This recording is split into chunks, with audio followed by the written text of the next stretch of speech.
अघाड़ी ने MIM से alliance की। 22% मुसलमान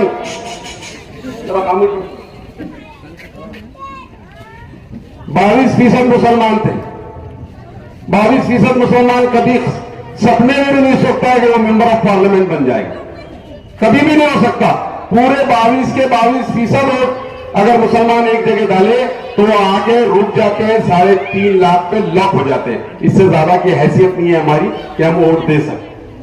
तो मैं आपको बार बार कह रहा हूं कि 22 के 22% वोट हमने डाल दिए तो हम 3.5 तक लॉक हो गए। ये 24 के इलेक्शन में हम कहां जाके लॉक हुए, कहां जाकर लॉक हुए? 341 पे लॉक हो गए।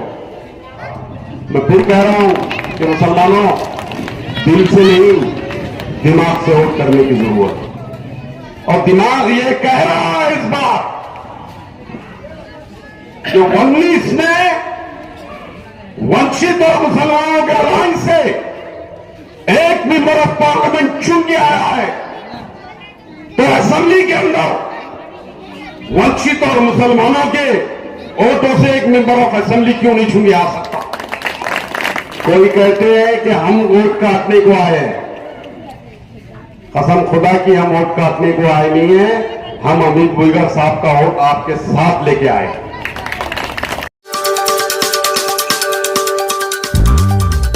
कौन आया? कौन आया? कौन आया? कौन आया?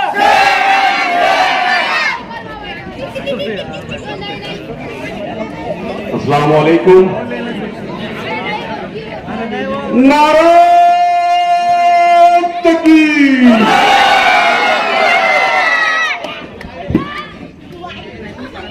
अजीज तरीन साथियों, आज इस बिस्मिल्लाह चौक पर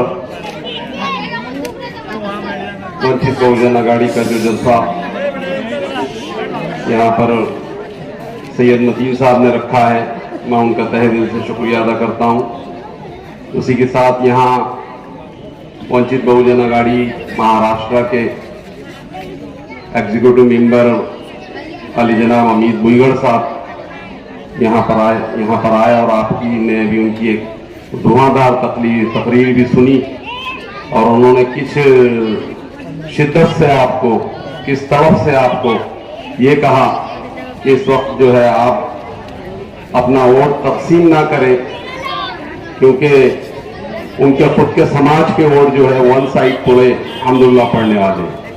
उसी के साथ यहाँ पर खान सलीम खान साहब एडवोकेट बैठे हैं, भगवान किल्लारे साहब बैठे हैं, एडवोकेट अजीम साहब बैठे हैं, शहर सदर मतीन पटेल साहब वंचित बहुजन अघाड़ी के, ये तमाम लोग यहाँ पर स्टेज पे तशरीफ फरमाए हैं और यहाँ के महल्ले के जिम्मेदारान। अभी आपने सैयद मतीन को भी बहुत देर तक अपनी तकरीर सुनी, क्योंकि बहुत दिनों की भड़ास थी, आप लोगों के बीच में उनको निकालना जरूरी था। उनके अंदर जो भरा हुआ था वो पूरा आज बाहर निकला। तो मैं समझता हूं कि कुछ तो उनके अंदर, उन्होंने अपने अंदर हल्कापन महसूस कर रहे होंगे कि आज मेरे दिल में जितनी भड़ास थी आज मैंने निकाल दी। और ये जरूरी इसलिए भी था क्योंकि मैं सैयद मतीन को काफी अरसे से जानता हूं, जब तक मजलिस इत्तेहादुल मुस्लिमीन का उनको टिकट मिला, जब से कारपोरेशन में उनकी जो भी कारकर्दगी रही उससे। मैं एक बात तो सैयद मतीन के ताल्लुक से ये बताता चलूं आपको कि सैयद मतीन पिछली बॉडी के अंदर एक वाहिद ऐसा कारपोरेटर था जिसके लिए कारपोरेशन के अंदर कोई भी काम करना मुश्किल नहीं था, बहुत आसान था। आगे आगे हालात बदलते गए और सैयद मतीन भी कुछ बदलते गए। अब हमने उनकी इस्लाह कर ली अल्हम्दुलिल्लाह। वो अल्लाह ताला उनको सेहतियात दे। बार बार तकरीर में कह रहे थे कि मैं जिंदा रहूंगा, ये दुआई दे रहे थे। मैं अल्लाह ताला से दुआ कहूँ कि सैयद मतीन अल्लाह ताला तुम्हारी उम्र को दराज करे और तुमको जो है मिल्लत और कौम की ज्यादा से ज्यादा तुमसे खिदमत दे। वहीं अमित बुइगर साहब को आप सुन रहे थे, मैं उनका बहुत तहे दिल से शुक्रिया अदा करता हूं कि अमित बुइगर साहब को जब भी हमने जो है यहाँ पर इस इलेक्शन के अंदर बुलाया है, वो लब्बैक कर जो है यहाँ इस इलेक्शन के अंदर मेरी मदद के लिए भाग दौड़ कर रहे हैं, अपनी कौम को इकट्ठा करने के अंदर जद्दोजहद कर रहे हैं। मैं अपनी कौम को इकट्ठा करने के लिए जद्दोजहद कर रहा हूं। मेरे जितने साथी है, मेरे जितने भाई है, वो सारे लोग हम सबको इकट्ठा जमा करने की कोशिश कर रहे हैं। और ये सारे लोगों का मकसद ये है कि ये जो अलायंस वंचित बहुजन आघाड़ी का और मुसलमानों का हुआ है, ये अलायंस इस वक्त जीत की तरफ सबसे ज्यादा जा रहा है। कोई दूसरा उम्मीदवार आज दावा नहीं कर सकता कि वो जीत की तरफ जा रहा है, लेकिन ये जो अलायंस है ये जीत की तरफ जा रहा है। अजीज तरीन साथियों, आप सोचिए इस बात को अच्छी तरीके से कि ऐसा 24 उम्मीदवार यहां पर खड़े हैं। 24 उम्मीदवार में से एक उम्मीदवार ने भी ये दावा कर देना कि वो किसी दूसरे कौम के वोट अपने पास लेके आ रहा है। शिवसेना शिंदे ग्रुप से प्रदीप जायसवाल साहब है, उद्धव ठाकरे ग्रुप से बारू थोड़ा साहब है, एमआईएम से नासिर सिद्दीकी है। मैं ये तीनों को चैलेंज कर रहा हूं कि उन्होंने बता देना कि वो कोई दूसरी कौम का वोट ले रहे हैं। प्रदीप जायसवाल के पास जो है वो हिंदू वोट है, थोरात के पास जो वोट है वो हिंदू वोट है, एमआईएम के पास जो वोट है वो मुसलमान वोट है। उसके बावजूद अगर कोई ये दावा कर रहा है कि मेरे पास गैर मुस्लिम वोट है, तो उसको मानने की बात नहीं है। 2, 4, 5, 10, 100 तुम्हारे रिलेशन के अगर पढ़ रहे हो। लेकिन मैं आपको इस यहां से बिस्मिल्लाह चौक से ये पैगाम देना चाहता हूं कि मैं दावा कर रहा हूं कि मेरे पास पूरा एक समाज का वोट मौजूद है, वंचित समाज का वोट मौजूद है। अब इसमें गौर और फिक्र करने की बात है कि जो दो समाज एक जगह जब मिल जाते हैं तो कितनी बड़ी ताकत बन के उभरते हैं।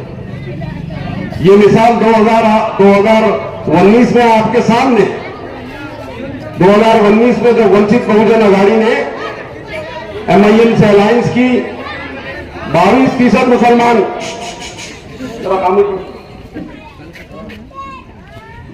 22% मुसलमान थे।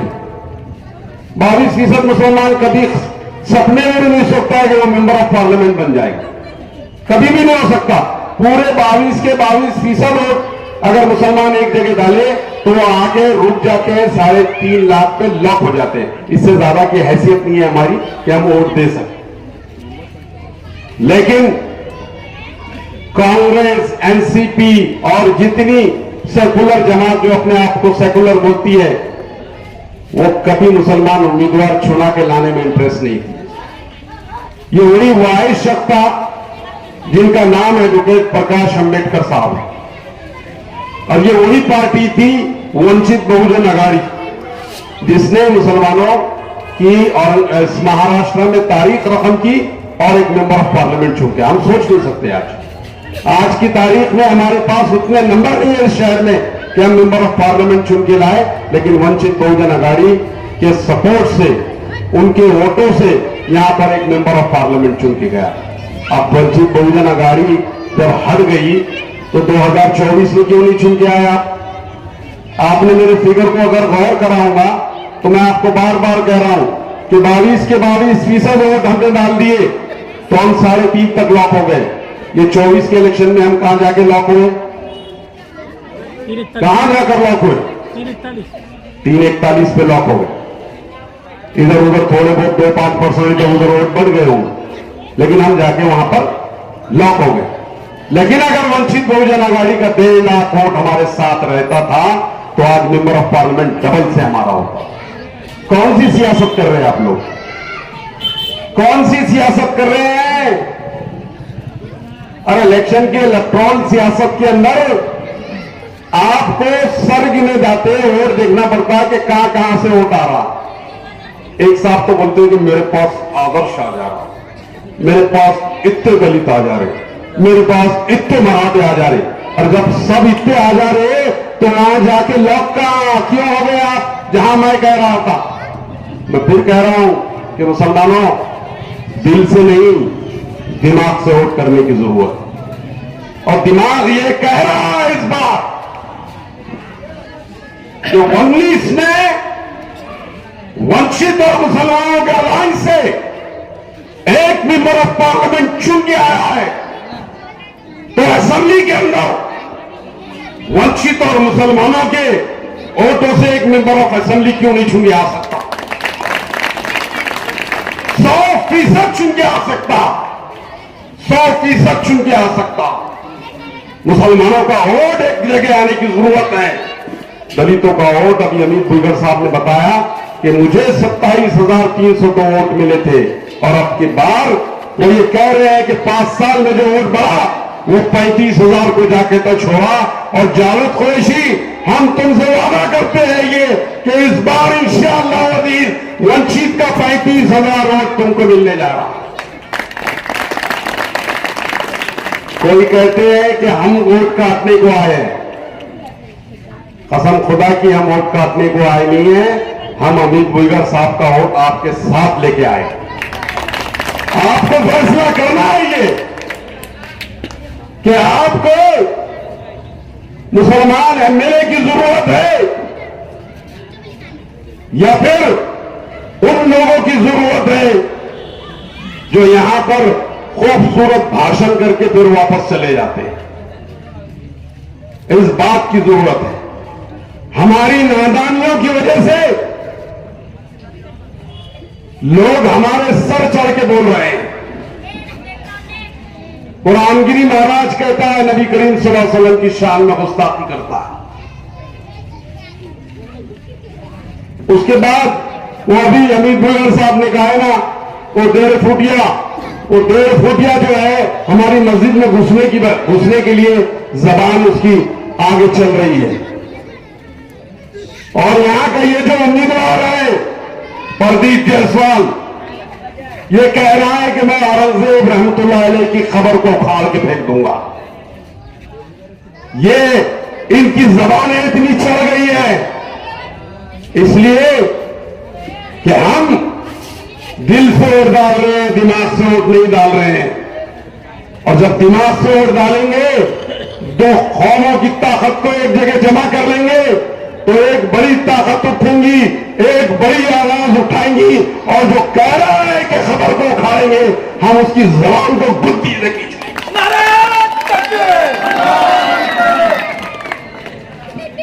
अजीज साथियों, जब 2 कौमों की ताकत मिलती है तो वो एमएलए इतना ताकतवर होता है कि उसके साथ एक मजबूत बाजू अमित भुइगड़ के जैसा खड़ा रहता है।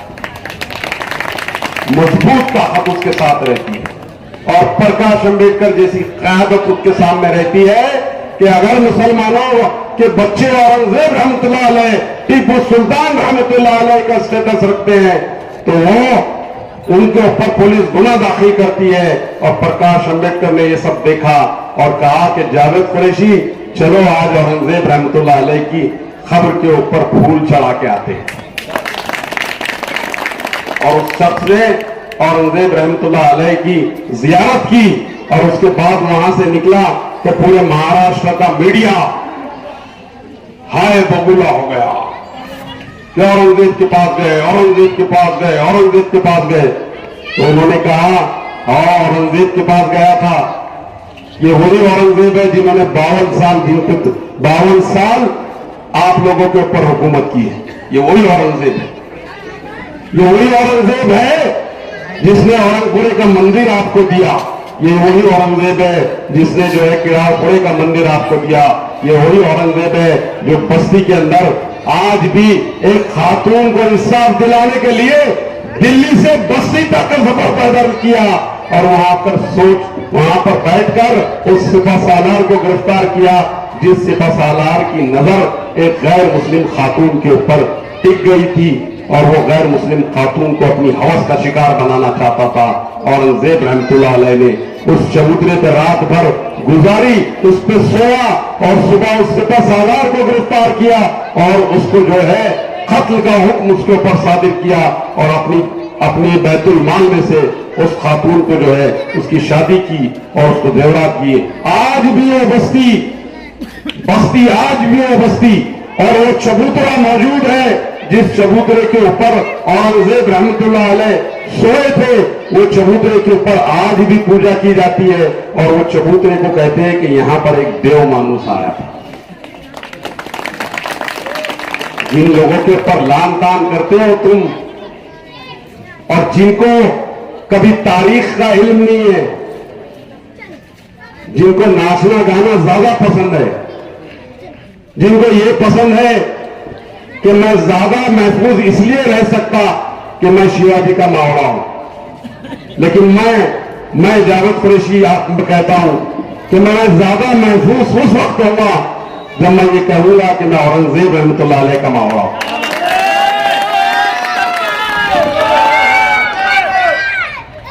अजीज सभी साथियों, बहुत मोहब्बत से, बहुत जज्बात से हमने जिन लोगों को हाथों में क़यादत दी, मैं अपनी गलती को भी तस्लीम करता हूं इसके अंदर कि बहुत सारी सियासी गलतियां मैंने भी की है, लेकिन हम अपना नुमाइंदा इसलिए चुनते हैं कि हमारे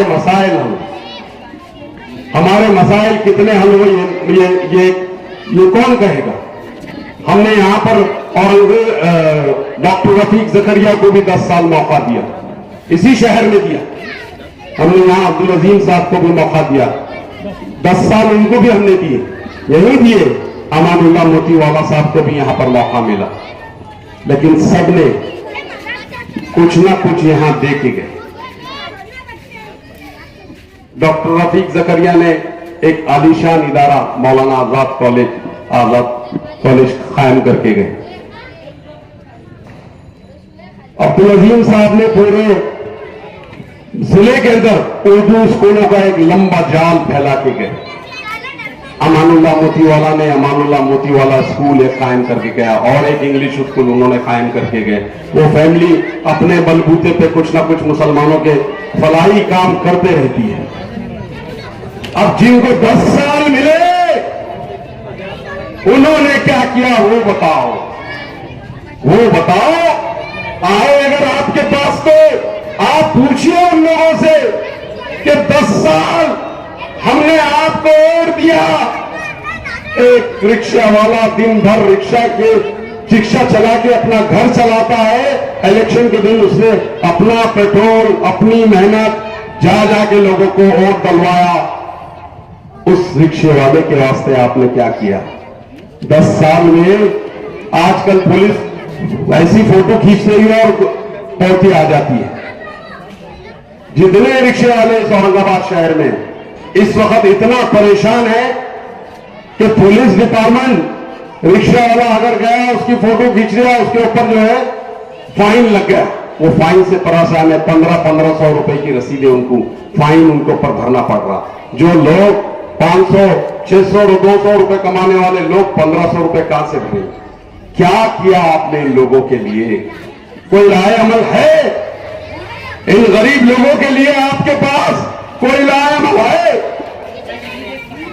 या उन पढ़े लिखे बेरोजगार लोगों के लिए कोई राय अमल है? क्या उन गरीबों के लिए वो गवर्नमेंट की स्कीमें जो आ रही है वो आपके पास कोई राय अमल उन तक पहुंचाने के लिए है? कतीफ तुमने अपनी रोटी के ऊपर दाल बनाई है खाली, कोई राय अमल है आपके पास? मैं उन तमाम लीडरान से कहता हूं जो सत्ता में थे, वो प्रदीप जायसवाल हो, कनवानी हो, सावे हो, खेरे हो, इम्तियाज जलील हो, उसके अलावा जितने भी लोगों ने सत्ता के मजे लिए, उन सबसे मेरा सवाल है कि तुमने अपने इख्तियार के वक्त जो ताकत मुसलमानों ने आप लोगों को दी थी, उस ताकत का इस्तेमाल करके कितने लोगों को आपने फायदा पहुंचाया? और अगर नहीं पहुंचाया तो आप समझ लिए ये नाकारा क़यादत है। इस नाकारा क़यादत को बदलना है।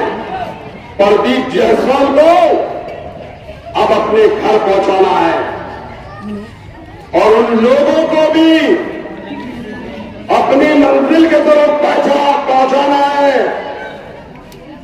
जो ये समझते हैं कि हमने मुसलमान उम्मत को यरगमाल बना लिया, हमारे सिवा जाएंगे कहां वो। यही घमंड, यही गुरूर, यही तकब्बुर और अगर किसी को था तो वो कांग्रेस पार्टी को था। 2014 से 2024 तक ये कांग्रेस पार्टी की औरंगाबाद शहर में जमानतें नहीं बज रही है। लेकिन अब ये वक्त आ गया है, क्योंकि एक मजबूत अलायंस आपके पास आपकी शक्ल के अंदर मौजूद है, और वो अलायंस मुसलमानों का और वंचित बहुजन अघाड़ी का। अगर ये अलायंस कामयाब हो जाता है तो मैं आपकी सियासी बसीरत को सलाम करता हूं, और अगर ये अलायंस नाकाम होता है तो हमको सोचना पड़ेगा कि इस भारत मुल्क में हम किन लोगों का साथ लेंगे या किन लोगों को साथ देंगे। 2 बार इस शहर औरंगाबाद के अंदर वंचित बहुजन अघाड़ी ने 2 बार मुसलमानों को पूरी ताकत से वोट दिया। 2019 में 1,30,000 वोट दिया, 2024 में अख्तर खान को 70,000 वोट दिया,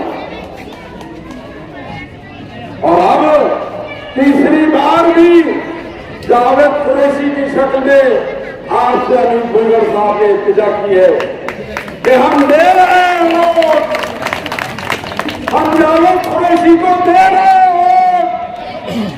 आप बोलिए, आप इस जावेद कुरैशी को वोट दे रहे हैं या नहीं दे रहे? अजीज साथियों, अगर ऐसे अलायंसों को हमने परवाह नहीं कराया, हमारी ताकत को एक ताकत से मिला के एक मजबूत ताकत नहीं बनाया, तो फिर हम समझना कि हमारा सियासी शऊर कहीं तो भी कचोगे खा रहा है, कहीं तो भी गलत राह में जा रहा है। ये ऐसा जबरदस्त मंजर आप ऐसे असेंबली का आपके सामने आ चुका है कि बार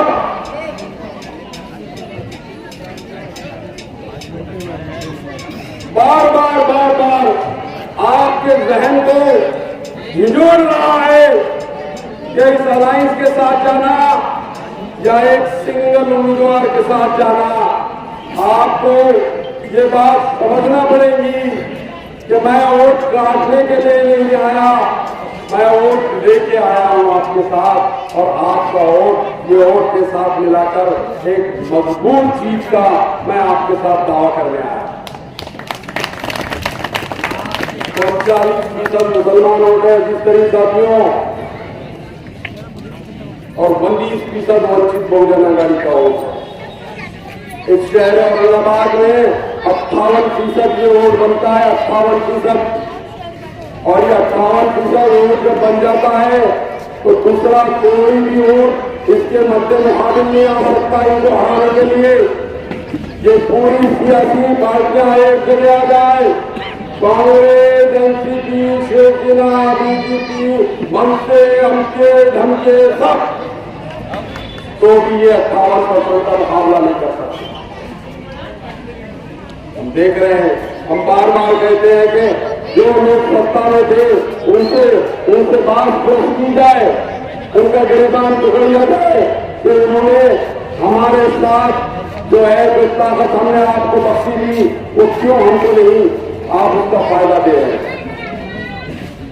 आपको मालूम होना चाहिए कि हमारे इस शहर औरंगाबाद में 2 बड़े इंडस्ट्रियल एरिया हैं, एक वालुज है, दूसरा शेवरा है, और तीसरा एक सबसे बड़ा इंडस्ट्रियल एरिया बन रहा है बेल्जियम का, जहां पर बड़ी बड़ी मंजिलाई बड़ी बड़ी जो है कंपनियां यहां पर आ रही है, और यहां पर बड़े बड़े जॉब्स निकल के आ रहे हैं। लेकिन ये जॉब्स मिलेंगे किसको? हमको आप ताकत दीजिए, हम ये मुतालबा करेंगे उन कंपनियों से कि जनाब आपके पास जो भी जॉब्स है वो पहले सब सबसे पहले औरंगाबाद की आह्वान को दिया जाए। अगर आपके कैटेरिया के अंदर ये नहीं बैठते तो फिर आपको जॉब बाहर से मिला, लेकिन पहले अगर किसी को जॉब मिलेगी तो औरंगाबाद शहर के रहने वालों को मिलेगी, बाहर के लोगों को नहीं। ये मुतालिबा हम करते हैं। हम देख रहे हैं कि हमारे पढ़े लिखे बच्चे जो आईटी के अंदर जो है बड़े बड़े कोर्सेस करे हुए हैं, आईटी सेक्टर के माहिर हैं, वो कभी पूना जा रहे हैं, कभी बेंगलोर जा रहे हैं, कभी हैदराबाद जा रहे हैं, कभी दिल्ली जा रहे हैं, कभी चेन्नई जा रहे हैं। तो क्यों कि हमारे शहर में कोई आईटी हब नहीं है, इसलिए हमको वहां नौकरियां हासिल करने बाहर जाना पड़ रहा। हमारे माँ बाप को, हमारे बच्चों को, हमारी बीवियों को सबको छोड़ के वहां जाना पड़ रहा है। 500 हजार किलोमीटर दूर का सफर करना पड़ रहा है। जब इतना बड़ा इंडस्ट्रियल डेवलपमेंट एरिया हमारा मौजूद है तो इस शहर में एक आईटी हब होना चाहिए या नहीं होना चाहिए? इंशाअल्लाह ये आपका भाई आपसे वादा करता हूं कि इस शहर के अंदर एक आईटी हब बनाया जाएगा और यहाँ जो बच्चे बेंगलोर, चेन्नई, हैदराबाद, पूना, बंबई, दिल्ली जा रहे हैं, वो बच्चों को सर्विस यहां मिलेगी इंशाअल्लाह। एक सियासी लीडर के सामने, उसके सामने कोई विजन होना चाहिए।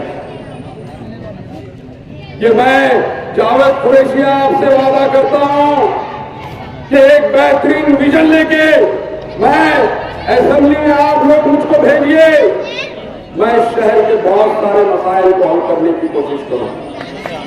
जिन लोगों ने अभी तक इख्तियार हासिल किया यहाँ पर, या तो वो शराब पी के नालियों में पड़े रहे या तो वो नाच गाना देख के अपने घरों में पड़े रहे। मैं है 1 मिनट है, फिक्र मत करो। अब जेल जाने का बहुत तजुर्बा है तो मतीन को मालूम है। अच्छा तो ज्यादा होगा तो कोई मसला नहीं इंशाअल्लाह, फिक्र मत करो। लेकिन मैं खत्म करने की तरफ हूँ और मैं यहाँ पर बिस्मिल्लाह कॉलोनी के लोगों से ये इंतजा करता हूँ। आसिफिया कॉलोनी बिस्मिल्लाह कॉलोनी आप लोगों से गुजारिश